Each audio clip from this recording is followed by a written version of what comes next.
आमच्या तरुणांच्या चेहऱ्यावरती आम्हाला समाधान दिसत नाहीये. रोजचा दिवस नुसते ढकलतायत. येईल तो दिवस ढकलायचा, पुढे जायचं.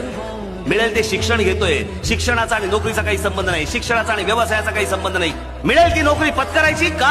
आजपर्यंत आई वडिलांनी सांभाळलं, आता मला आई वडिलांना सांभाळायचं. मिळेल ती नोकरी पत्करावी लागते. त्यात समाधान असो नसो. आमच्याकडे त्या प्रकारचं शिक्षण मिळत नाही. आमच्याकडे खेळाडू तयार होत नाहीत.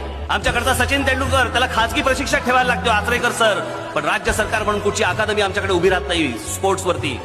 आमच्याकडे चित्रकारांना कोणतं प्रोत्साहन नाही. आमच्याकडे सिव्हिल इंजिनियर्स नुसते तयार होत आहेत, पण त्यांना कामं नाहीत. गांगरलेला, कन्फ्युज असा आमचा तरुण.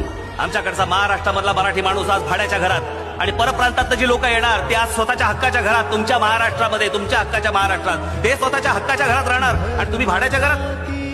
तुम्हाला मुंबई शहरामध्ये, ठाणे शहरामध्ये, पुण्यामध्ये आज घरं परवडत नाहीत. आमच्या लोकांना सगळे भाव गगनाला भिडले. परवडणाऱ्या घरांची स्कीम आमच्याकडे आणता येत नाहीये. अफोर्डेबल हाऊसिंगची स्कीम आमच्याकडे आणता येत नाहीये. का? कारण बिल्डरांना पोसायचंय. आम्हाला बिल्डरांना पोसायचंय.